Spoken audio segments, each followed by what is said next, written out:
Thanks for being here. This is awesome that you're here. Jake is gonna, this is Jake Kobrin? Yes. And he's going to share his art with us. And I get that you're going to share how we get to make some art too, right? That's right. So that's what's up. So please sit down and enjoy. Hello everyone, my name is Jake Kobrin. I'm going to introduce to you today a emerging art form, which is digital painting. Digital painting is something that's often misunderstood because there's a certain assumption in digital art creation that it involves manipulation of photographs or somehow it's computer generated. But I'm going to explain to you a process that is more in keeping with traditional art making aesthetics, only through the guise of modern technology. Digital painting is very similar to traditional art making techniques such as working with pastels or acrylic paint, or really anything that you can do with a traditional technique, only it's simulated through the computer. There are a number of aspects of digital painting that make it advantageous, such as endless manipulation upon what you're working on. So if you're working on an oil painting, for example, you would have to wait for things to dry and then paint over them. But with digital art, you can take 2 to 5 seconds to move something over to the right a little bit, or whatever. And you can also craft endless possibilities for your art creations and keep them organized on separate layers so that you can explore different options in your creation. Personally, I find it extremely intuitive, much more so than any other medium. And I've been working with digital painting for about 7 years now. And I explore a lot of other mediums of art making, also graphite, charcoal, oil, acrylic, watercolor occasionally, airbrush, basically anything I've had the chance to get my hands on. I titled my talk, Exploring the Numinous with Modern Technology.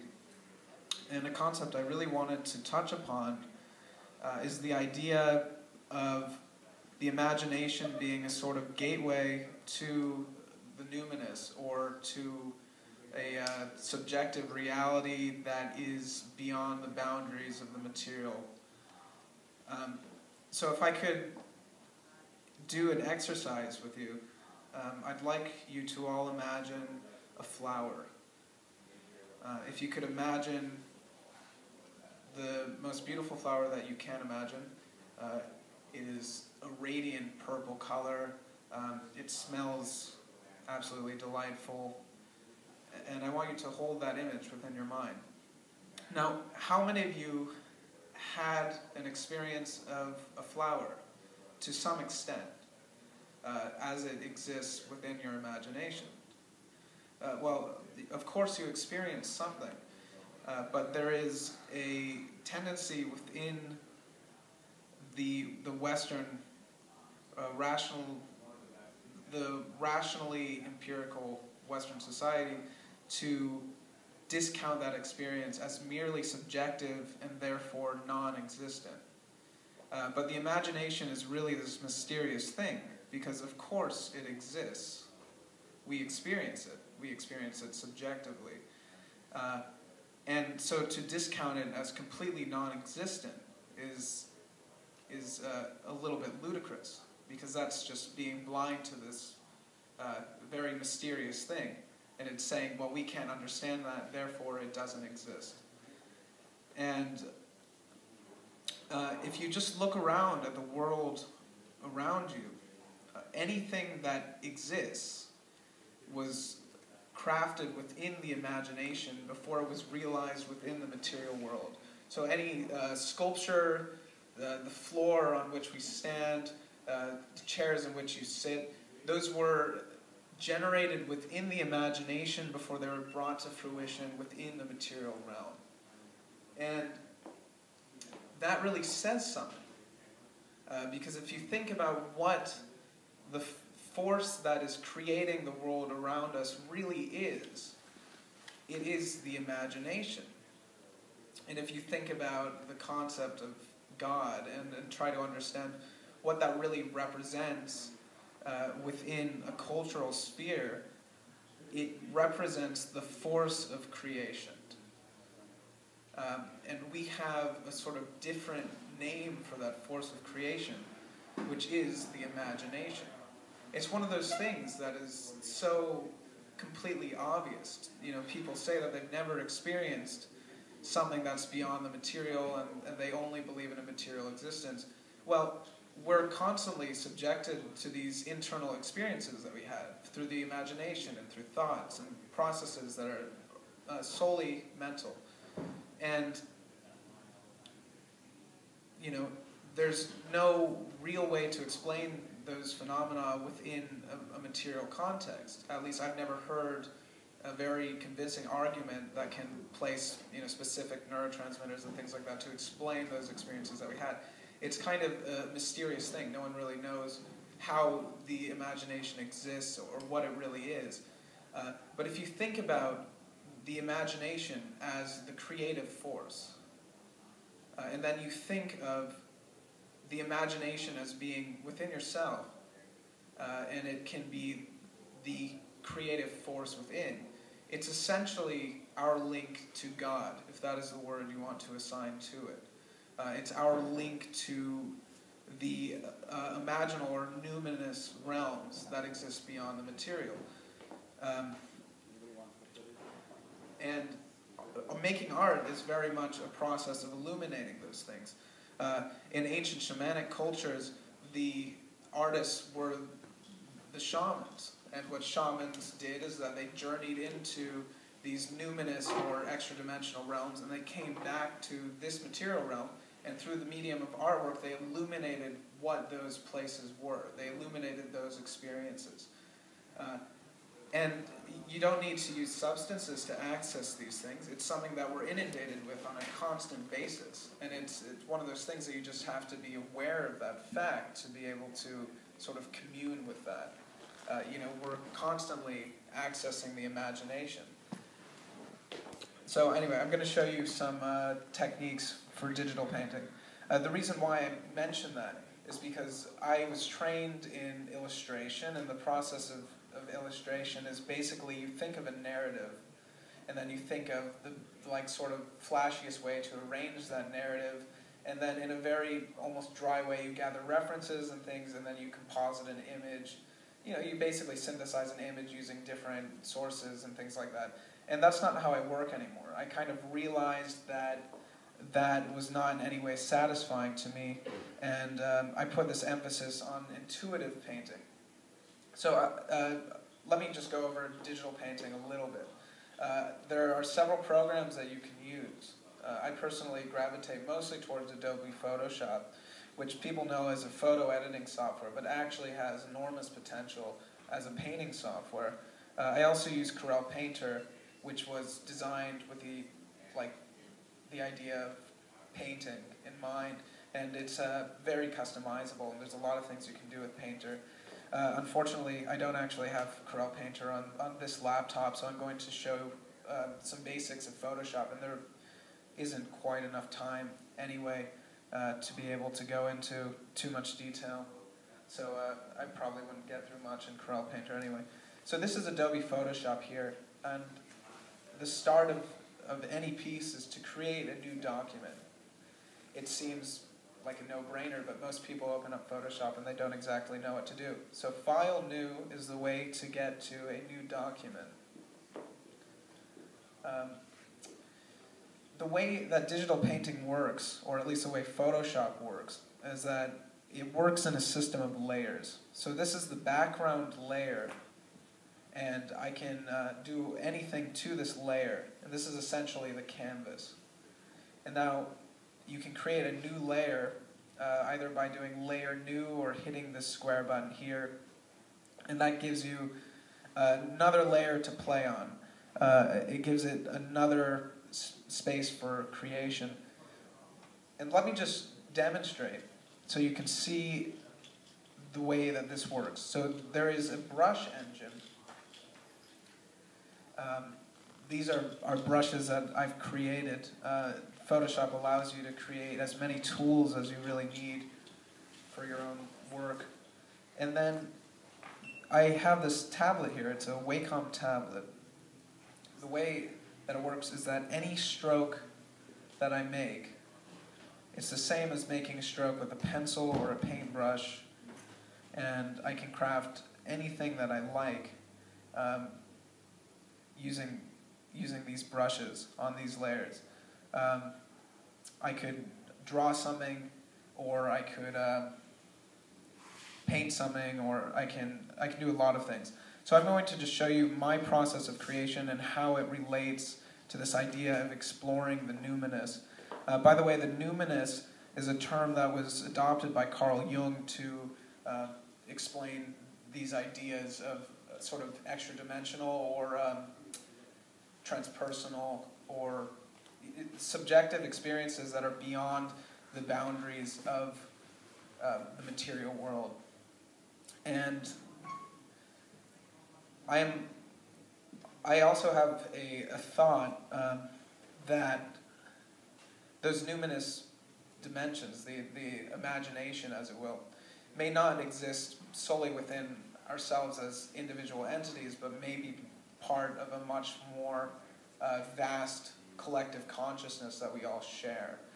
Stan Grof, who is a transpersonal psychologist, early researcher with LSD and other psychedelics, and developer of the holotropic breathwork method, said that you can consider us as more like television sets. You may have a television set that is broadcasting a signal, like cable television, and the way in which the television works can change that signal somewhat. It can change the picture quality, things can become fuzzy or whatever, but it's not the actual television that is generating the image. The image is coming from somewhere else, and the television is more or less a transmitter for that. So you can look at consciousness in the same way, in that we are sort of individual receptacles or manifestations of something that is much more vast than ourselves. And we can obviously look at the brain and the impact that that has on our reality and our nervous system, but it's not necessarily responsible for all of it, which is sort of a Western adopted belief. And I think that making art, especially making intuitive art, puts you in touch with that imaginal source. It puts you in touch with the imagination, which is essentially of a numinous order, and allows you to basically experience those things directly. And it's something that it's so sort of blatantly obvious, but it's something that is completely overlooked. The imagination as being this very mysterious thing. So what I just did to show you is that I just took this paint bucket tool, which allows you to just put a broad swatch of color over a surface. So I just gave myself this red background. There's no particular reason why I chose this color. It has no symbolism. With my work, I don't really work off of any kind of narrative. It's sort of like I work off of a constant Rorschach, and I'm constantly looking into the piece that I've generated from abstraction to see what kind of a narrative I can derive from it. So I'm creating new layers as I go along here. And this is the lasso tool, which is essentially like cutting out a stencil. And it's a tool I use a lot for painting in general, but really for creating abstraction. I almost always start pieces in a very abstract way, where I just create random patterns that look kind of aesthetically pleasing. And I've gone into those patterns and I've created just fully abstract pieces without any kind of narrative, just sculpting out those patterns and refining them until I'm happy with it. But even with representational art, or something that has more concrete imagery, I always start in an abstract form. because that's my process of creation.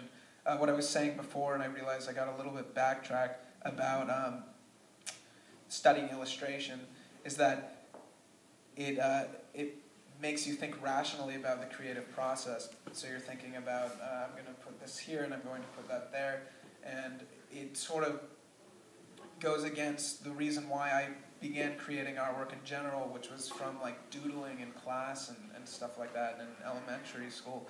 And what I tend to do is when I create, I go into a trance of sorts, and I just try to let go of all assumptions of what I could create or what I will create, and just let the work kind of come out of itself. And something I've been sort of fascinated by is the idea that these images seem to create a character of their own. And it's not a vision I've had, or it's not something I've seen before. They just seem to come alive of their own. So in a way, it's like the artist is working as a medium between this numinous imaginal realm and the material realm to illuminate something that comes from an external, I don't want to say supernatural, because that's a wrong term, it's a misuse, but a numinous plane of existence. So I just created this random shape here, and then I'm going to use what is essentially an airbrush. These are all brushes that I developed. Some of them I got from other artists, and the brush engine allows you to mimic basically anything you would want to. So you can create brushes that look like hog bristle oil brushes or soft sable watercolor brushes, and there's a great deal that you can do with it. And for choosing colors, you just click on this box and you can select any color you'd like. And that's one of the main reasons that I really gravitate towards digital painting, is because when I'm working in oil or acrylic, you really have to stop and think every 5 seconds on what color you're going to mix. So you have to think, is this too light? Is this too dark? Is this too saturated? Is this too warm? Is this too cool? And it takes a lot of energy, and it really takes me away from the creative process. What I've begun to do now is, instead of just starting a piece in oil paint or acrylic, I'll create a digital piece first, and then create a rendering in oil or acrylic based off of that digital painting that I've done. Because for me, digital painting is by far the most intuitive. It allows me to just get that vision out most clearly and really explore creativity. So I'm just creating abstract shapes right now. I'm really just doing a lot of nothing. And I don't really know where this is going to go. Unfortunately, I don't have much time, so I can't really create much of anything to show you. But I'm hoping to at least give you an idea of how these programs work. And hopefully you can see now that anywhere that I'm moving my hand on the tablet is coinciding with the movement on the screen. So it's not too different from actually using a brush. The difference is that everything that I would ever need exists within this, less than square foot of space on this monitor, whereas if I was actually working with traditional media, I'd have to scramble all over my studio trying to find what I would need, and expend a lot more energy that is taking away from my time to be creative. Another difference is that you're watching your screen, but your hand's down here. Yeah, that's correct. It does take a period of adjustment, but like I said, it also might take dyslexics and people that are compulsive and have all sorts of learning, atypical learning situations. Yeah, that would be an interesting study to conduct. I'm not sure how that would affect their experience with digital painting. But like I said, I've been doing this for about 7 years, so I'm very comfortable with it. I consider myself much more comfortable with digital art than just about anything other than maybe graphite or pen and ink. And it's similar to graphite in that with graphite you're really thinking about just two things. You know, you're thinking about, is this light or is this dark? And in the same way I can think just, you know, is this the right color, without having to actually think about how to arrive at that color, because I can just find it. The technique that I'm basically doing here is something that the Surrealists invented. It's called autonomous painting, or frottage is what Max Ernst called it, who was a Surrealist painter. It's a technique that's been used by a lot of visionary artists, such as Robert Venosa and Andrew Jones. And the technique is essentially you create abstraction in some way. You may pour ink onto a page and let it create an abstract pattern, or you can actually construct an abstraction like I'm doing. And in any case, you're just generating something that you can look into and then derive a narrative or some sort of composition from that. So for here, I like this contrast between the blue, the green, and the red. I think that's creating a nice harmonious color palette. And so I want to explore that further. I'm using this tool here, which is just this color picker, to choose the colors. At a certain point, I establish all of the colors and values that I use in my piece, and then I rely pretty heavily on the eyedropper tool, which allows me to go in and pick up colors that are already on the canvas. And that saves me so much time. If there was a way that someone could invent that for oil painting, it would change everything. Because say you just see a little adjustment. Well, you have to mix a color that matches the color that you already put down, and that's very difficult to do, at least I've found.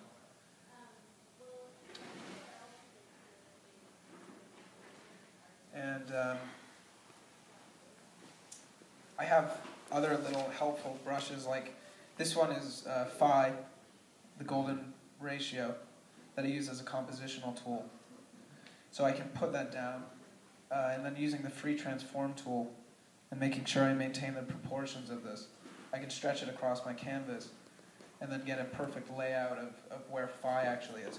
And if you look, I didn't even do this consciously, but what I put down really kind of fits within it. I think that all artists and musicians, they create in the golden mean intuitively. It's just something that as human beings we are drawn to. And you know, it's actually a lot more difficult to try to create an artwork based off of the golden ratio than it is to just put the golden ratio on an artwork, which almost always works if it's a successful piece. But I just wanted to show you that because it's a little bit interesting.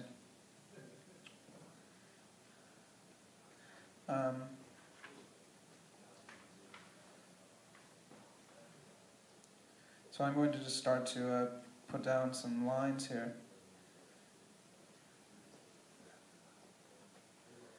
I have a sort of fascination with eyes. They're very present in my work.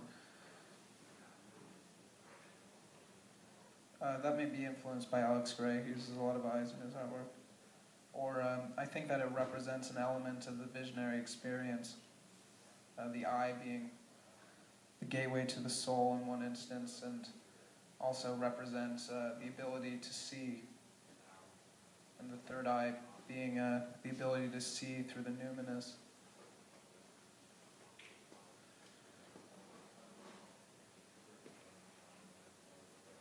By the way, while I'm creating, if anyone has any questions, I'd be happy to answer.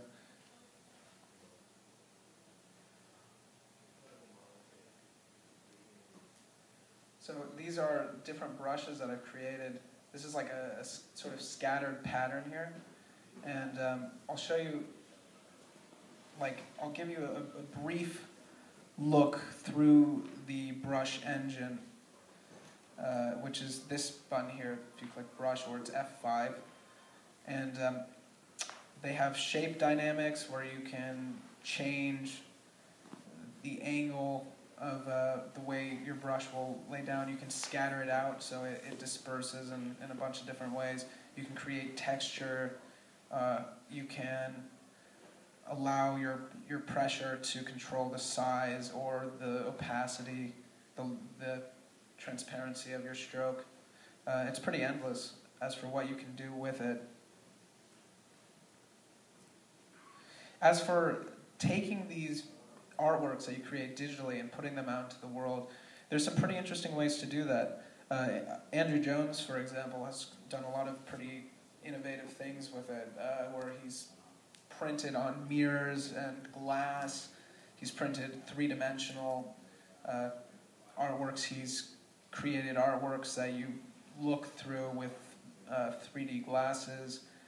He's created artworks on curved surfaces, gigantic printed banners. He's created live artworks that he projects onto buildings.